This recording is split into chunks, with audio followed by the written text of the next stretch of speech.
session na ito, ang positibong enerhiya lamang ang ina-attract natin. Walang hangad ng mga sakit ng damdamin, pisikal o emosyonal ng sinuman. Kung bago ka pa lang po sa channel na ito, mag-subscribe ka na po bilang tulong sa ating channel. At ngayon po sa video ito, ang ina-attract natin ay ang positibong enerhiya para bumalik sa dati ang lahat. Kung ikaw po ay nakararanas ng mga bagay na hindi naman katulad ng dati, nasa tamang video ka po. Marahil nagtataka ka po kung paano ito magiging epektibo. Ganito lamang po ang inyong gagawin.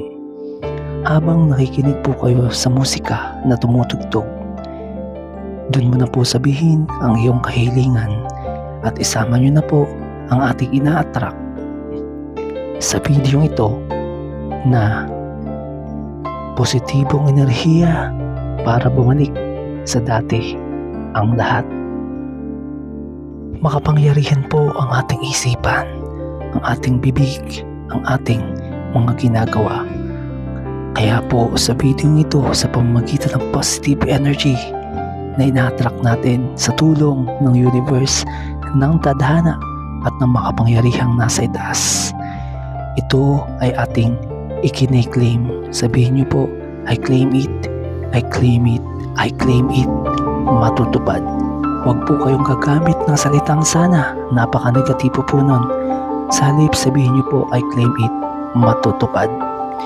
Muli po, ito po ang positibong enerhiya para bumalik sa dati ang lahat.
At narito na po tayo sa bahagi ng video ito kung saan pipili tayo ng tatlong love tarot card. Ito po ay katulong sa pag-attract ng positibong enerhiya para makamit ang ating binibiti. Sa unang tarot card, ito po ang nakabaliktad na 7 of Wands. Sa pangalawang tarot card, ito naman po ang Queen of Pentacles.